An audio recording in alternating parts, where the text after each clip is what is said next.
Animal Farm. By George Orwell. Chapter 3. How they toiled and sweated to get the hay in. But their efforts were rewarded, for the harvest was an even bigger success than they had hoped. Sometimes the work was hard. The implements had been designed for human beings and not for animals, and it was a great drawback that no animal was able to use any tool that involved standing on his hind legs. But the pigs were so clever that they could think of a way round every difficulty. As for the horses, they knew every inch of the field, and in fact understood the business of mowing and raking far better than Jones and his men had ever done. The pigs did not actually work, but directed and supervised the others. With their superior knowledge, it was natural that they should assume the leadership. Boxer and Clover would harness themselves to the cutter or the horse rake. No bits or reins were needed in these days, of course, and tramp steadily round and round the field with a pig walking behind and calling out, "Gee up, comrade," or "Woe back, comrade," as the case might be. And every animal down to the humblest worked at turning the hay and gathering it. Even the ducks and hens toiled to and fro all day in the sun, carrying tiny wisps of hay in their beaks. In the end they finished the harvest in 2 days less time than it had usually taken Jones and his men. Moreover, it was the biggest harvest that the farm had ever seen. There was no wastage whatever. The hens and ducks with their sharp eyes had gathered up the very last stalk. And not an animal on the farm had stolen so much as a mouthful. All through that summer the work of the farm went like clockwork. The animals were happy as they had never conceived it possible to be. Every mouthful of food was an acute positive pleasure, now that it was truly their own food, produced by themselves and for themselves, not doled out to them by a grudging master. With the worthless parasitical human beings gone, there was more for everyone to eat. There was more leisure too, inexperienced though the animals were. They met with many difficulties. For instance, later in the year, when they harvested the corn, they had to tread it out in the ancient style and blow away the chaff with their breath, since the farm possessed no threshing machine, but the pigs with their cleverness and Boxer with his tremendous muscles always pulled them through. Boxer was the admiration of everybody. He had been a hard worker even in Jones's time, but now he seemed more like 3 horses than one. There were days when the entire work of the farm seemed to rest on his mighty shoulders. From morning to night he was pushing and pulling, always at the spot where the work was hardest. He had made an arrangement with one of the cockerels to call him in the mornings half an hour earlier than anyone else, and would put in some volunteer labor at whatever seemed to be most needed, before the regular day's work began. His answer to every problem, every setback, was "I will work harder," which he had adopted as his personal motto. But everyone worked according to his capacity. The hens and ducks, for instance, saved 5 bushels of corn at the harvest by gathering up the stray grains. Nobody stole, nobody grumbled over his rations. The quarreling and biting and jealousy which had been normal features of life in the old days had almost disappeared. Nobody shirked, or almost nobody.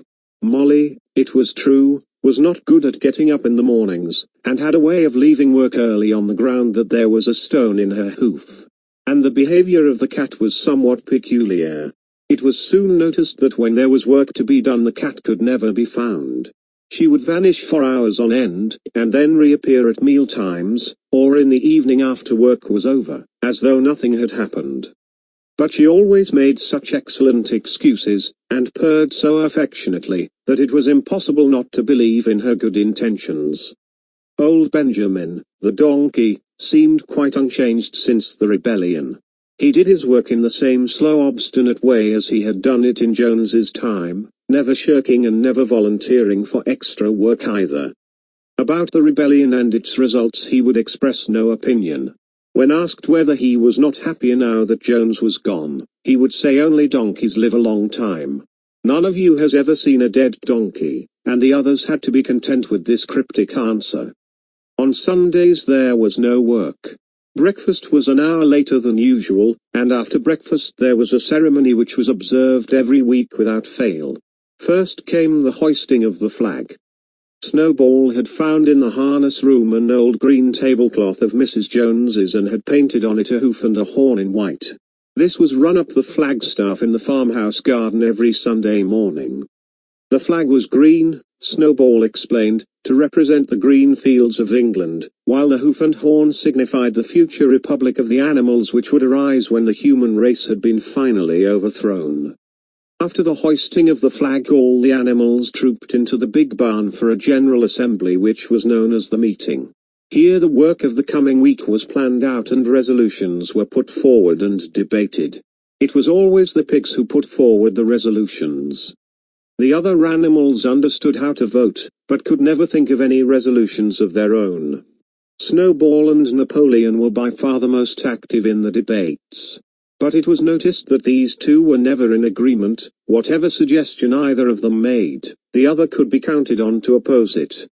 Even when it was resolved a thing no one could object to in itself, to set aside the small paddock behind the orchard as a home of rest for animals who were past work, there was a stormy debate over the correct retiring age for each class of animal. The meeting always ended with the singing of Beasts of England, and the afternoon was given up to recreation. The pigs had set aside the harness room as a headquarters for themselves. Here, in the evenings, they studied blacksmithing, carpentering, and other necessary arts from books which they had brought out of the farmhouse. Snowball also busied himself with organizing the other animals into what he called animal committees. He was indefatigable at this. He formed the egg production committee for the hens, the clean tails league for the cows, the wild comrades re-education committee. The object of this was to tame the rats and rabbits, the whiter wool movement for the sheep, and various others, besides instituting classes in reading and writing. On the whole, these projects were a failure. The attempt to tame the wild creatures, for instance, broke down almost immediately.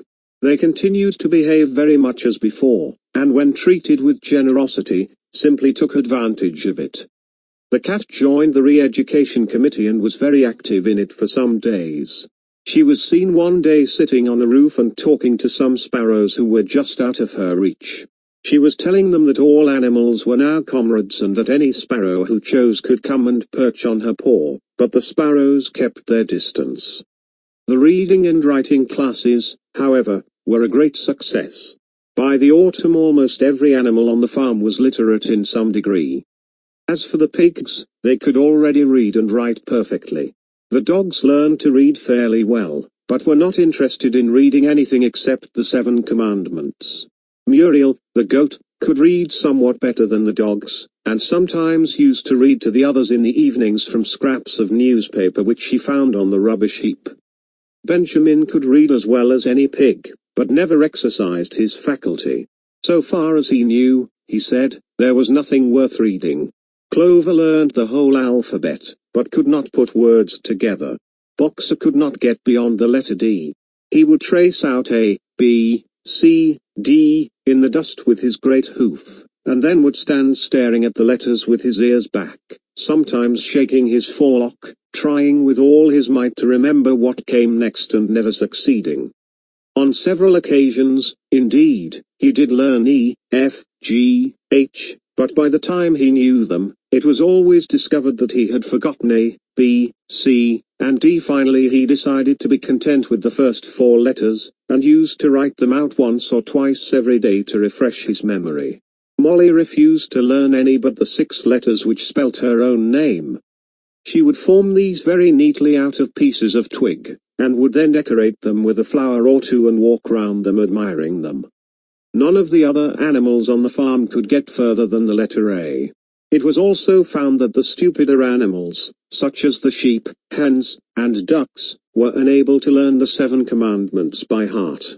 After much thought, Snowball declared that the 7 Commandments could in effect be reduced to a single maxim, namely, 4 legs good, 2 legs bad.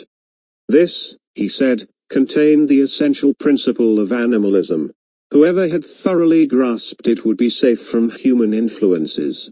The birds at first objected, since it seemed to them that they also had 2 legs, but Snowball proved to them that this was not so. A bird's wing, comrades, he said, is an organ of propulsion and not of manipulation. It should therefore be regarded as a leg. The distinguishing mark of man is the hand, the instrument with which he does all his mischief. The birds did not understand Snowball's long words, but they accepted his explanation, and all the humbler animals set to work to learn the new maxim by heart.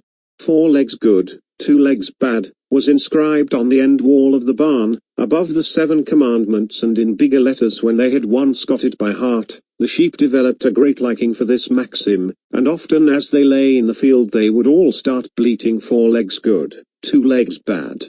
4 legs good, 2 legs bad. And keep it up for hours on end, never growing tired of it. Napoleon took no interest in Snowball's committees. He said that the education of the young was more important than anything that could be done for those who were already grown up. It happened that Jessie and Bluebell had both whelped soon after the hay harvest, giving birth between them to 9 sturdy puppies. As soon as they were weaned, Napoleon took them away from their mothers, saying that he would make himself responsible for their education. He took them up into a loft which could only be reached by a ladder from the harness room, and there kept them in such seclusion that the rest of the farm soon forgot their existence. The mystery of where the milk went to was soon cleared up. It was mixed every day into the pig's mash. The early apples were now ripening, and the grass of the orchard was littered with windfalls. The animals had assumed as a matter of course that these would be shared out equally. One day, however, the order went forth that all the windfalls were to be collected and brought to the harness room for the use of the pigs.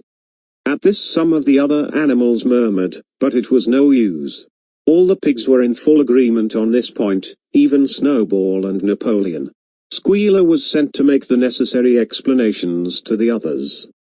"Comrades," he cried, "you do not imagine, I hope, that we pigs are doing this in a spirit of selfishness and privilege? Many of us actually dislike milk and apples. I dislike them myself. Our sole object in taking these things is to preserve our health. Milk and apples, this has been proved by science, comrades, contain substances absolutely necessary to the well-being of a pig. We pigs are brain workers. The whole management and organization of this farm depend on us. Day and night we are watching over your welfare. It is for your sake that we drink that milk and eat those apples. Do you know what would happen if we pigs failed in our duty? Jones would come back. Yes, Jones would come back. Surely. Comrades, cried Squealer almost pleadingly, skipping from side to side and whisking his tail. Surely there is no one among you who wants to see Jones come back. Now if there was one thing that the animals were completely certain of, it was that they did not want Jones back. When it was put to them in this light, they had no more to say. The importance of keeping the pigs in good health was all too obvious. So it was agreed without further argument that the milk and the windfall apples, and also the main crop of apples when they ripened, should be reserved for the pigs alone. End of the chapter. Thank you.